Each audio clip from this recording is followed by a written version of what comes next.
Hello and thank you for clicking on my channel, Cali Legends Media. I'd like to thank all of you who have subscribed to my channel thus far. And if you haven't subscribed, please hit the subscribe button down below. There's no cost for joining. And if you like this video, hit that thumbs up button. And if you'd like to be notified whenever a new video drops, hit the notification bell. They'll notify you when I drop a video, and you could go back later on and watch it when you have time. Okay, that being said, today's video's from a question in my comment section, and they asked for me to do a video about different neighborhoods, how they disappear and eventually fall off the map, right? So, like Lote and Lomita, those two barrios. There might be a few homies here and there. I don't know where they're at, but they're not in their barrio. Basically, their barrios already don't really have anybody representing or holding down the territory. Reason being is because at some point they stopped recruiting. They moved away. They went to prison. Some died. Different circumstances came along in specific timing. And eventually, all these people just disappeared, you know, and nobody's holding down the neighborhood anymore. So their barrio is basically gone. I'm going to give an example of a neighborhood that this happened to and how they bounced back. Okay. Now, Fort Maravilla. And I got to go back, way back for a lot of use. Okay. At least 30 years back, okay? I worked for a program called the Gang Violence Reduction Project. What happened was one day at one of our meetings, let me explain a little bit what GVRP was. There was a gang representative from each neighborhood that worked for the state of California. We brought money into the neighborhoods. Jobs into the neighborhoods. We made different trips to the mountains, to the beaches, camping, fishing, for the younger homies, right? And for the young people in our neighborhood. Anyways, what eventually happened was a map was brought into one of our meetings, right, in the boardroom. We'd meet in this big boardroom, had a big long table on it, and we'd all the different representatives from the different barrios would sit around it. This map was laid on the table, and we were asked to make a clear line of where our neighborhood boundaries were, okay? So different people got up, you know, Vato from Barrio Nuevo got up, he did his thing, just different, all the different neighborhoods that were represented. So when it came to me, I engulfed all of my neighborhood, and I included Ford's neighborhood. And there was comments made on the table. And they were like, hey, homie, that's not your barrio, that's Ford. And I told them, look, there's no Ford. There's nobody there. This real estate is vacant. And I'm claiming it from my barrio. This is us right here. And if anybody wants to discuss this further, we can. You know, outside this meeting, because there was people there, you know, kind of steering the meeting a certain direction. They probably just wanted information, you know, our bosses. But anyways, and I explained to them that there's nobody from Ford. The reason why I knew this is because I got a cousin from Ford, okay, and I was very close to the guys from Ford. Danny Fofo, Lion, Negro, Oso, a gang of dudes, right? Older vatos. Right now, they would be in their 70s, 60s, and 70s. They were even older than me. But I knew them, and I kicked it with them. We got along good. These guys, some of them caught life. A lot of them moved away. Some of them ended up being homeless, living downtown. And eventually, really the only ones that were really left was Negro and my primo also. And I'm sure there was other vatos from Ford throughout Southern California somewhere, but I'm talking about in the barrio, to hold that territory down, to hold that Fort Maravilla territory from other people infiltrating it. So I claimed it, and that entire barrio, ours plus their barrio, was Mariana's for a very long time. Negro, though, I'm gonna say something. Negro was always in and out of the system, but he got along with us too, and he wasn't tripping. He was just him, and like my primo was always sick. He was not active anymore. He was already like out of the picture. But eventually, I know this was in the back of Negro's mind, and eventually he got an idea to recruit this. Okay, first of all, back around that time when Negro made this move, there were stoners. Okay, stoners were a different breed, different type of vato than the vatos that we were growing up. They dressed different. They were on a different trip. They listened to different music. They dressed differently. Hair different. Nevertheless, they were down. They had that little bit of gangster, little bit of thug in them. And we recruited FTW, Fuck the Road Stoners, into Mariana. They became one of our cliques, right? And chose a name to call themselves, right? Negro recruited. We should have recruited. Okay? I knew those vatos, and I knew they were down because I had conflict with them concerning certain dope houses that they were trying to set up and take over in our neighborhood, at that time. When I did have the conflict with them. When Negro approached them, my homeboys had already said, nah, we're not gonna recruit them vatos. We're not gonna approach them with even the proposition.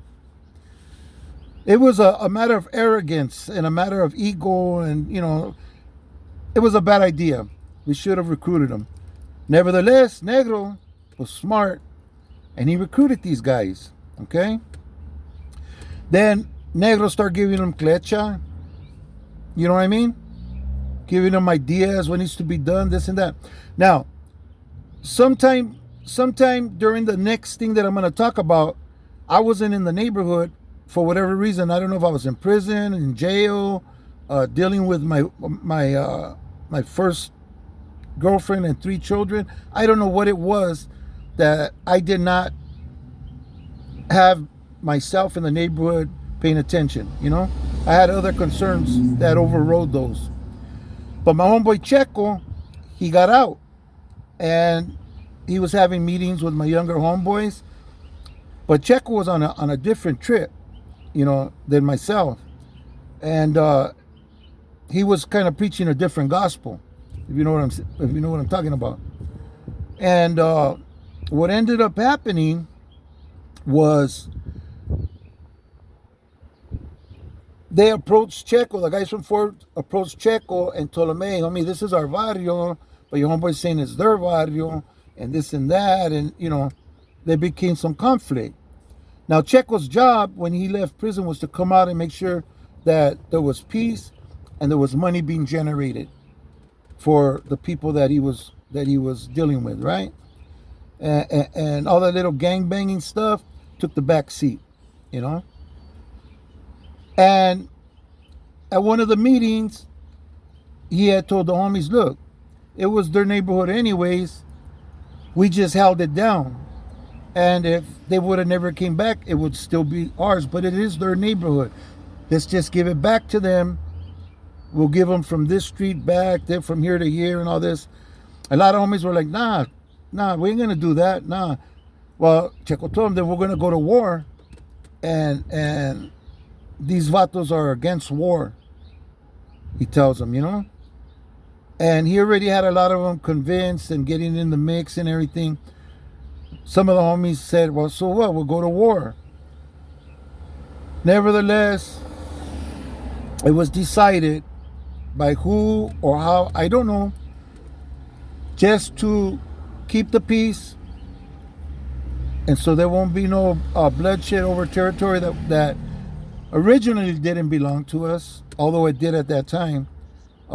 Anyways, he gave it back, okay?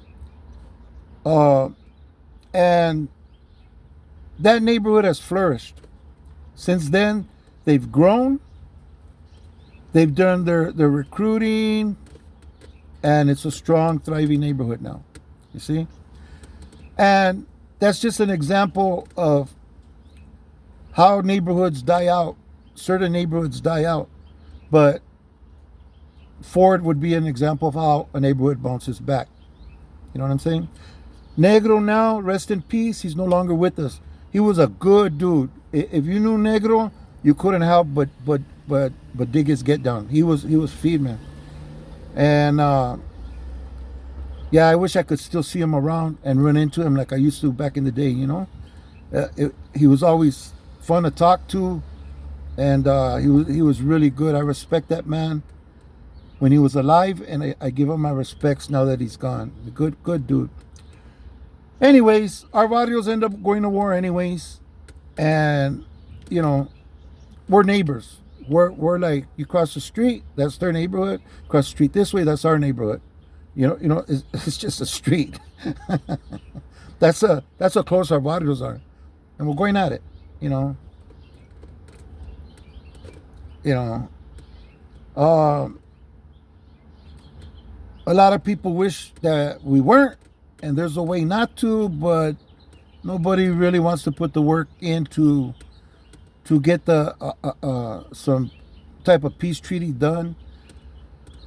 And during the last attempt, when there was open discussion about a peace treaty, the day that we met to discuss it, they went and they rode in our neighborhoods, which is a sign of disrespect, you know? And that pretty much just closed all discussion down, you know? Because if their leadership, like we thought, were on the same page with their homies, they would have known not to do that, you know? You know what I'm saying? Especially during peace talks. Anyways, it never happened. It is the way it is. Yeah, so there it is. So I think I did my job. I think I answered the questions, how neighborhoods sometimes disappear. Kern, Maravilla is also another neighborhood that's on the brink, you know, but there's still a homie and a few people around, you know, but it's already on the brink too, you know, and it happens, you know. It's not only in Maravilla, and like although those neighborhoods may have given out or dissipated, other Maravillas have grown bigger, you know. Arizona has grown bigger. Ford has grown bigger. Mariana has grown bigger, and it's thriving. A lot of the Maravillas are thriving. You know, Lopez, all, you know, it's just like always. But a few of them, yeah, they've dissipated. But Ford's one that I know of that has bounced back. There may be others, I don't know, but just from my own knowledge. And I've had guys from Ford on my comment section, all positive, all good. And if anybody from Ford sees this video or hears it, tap in. Let me know what you remember. Okay, you got to remember now, I'm from the 70s, you know, so I've been around 70s, 80s, 90s, and into the 2000s. And I live in my neighborhood, and, you know, I mean, I'm everywhere, every day, even in Ford. So that being said, I'm just going by my knowledge, my experience. There was times where I was out doing other things. Nevertheless, that's what my memory tells me, and I was involved with a lot of that. So any of you that have been around, older, especially if you're an older homie that's come back to the neighborhood, and remember something about what I'm talking about, let me know. Let me know if you think I'm right, I'm wrong, whatever you feel. You know, let's talk about it. All right, man. I'd like to thank everybody for watching this video. And remember, hang on to your freedom. Stay free, stay strong. And let's be here for the people that love us, that really, really care about us. And so we could be here when they need us, when they call upon us. Thank you for watching, and I hope to see you on the next video. God bless you all. Gracias.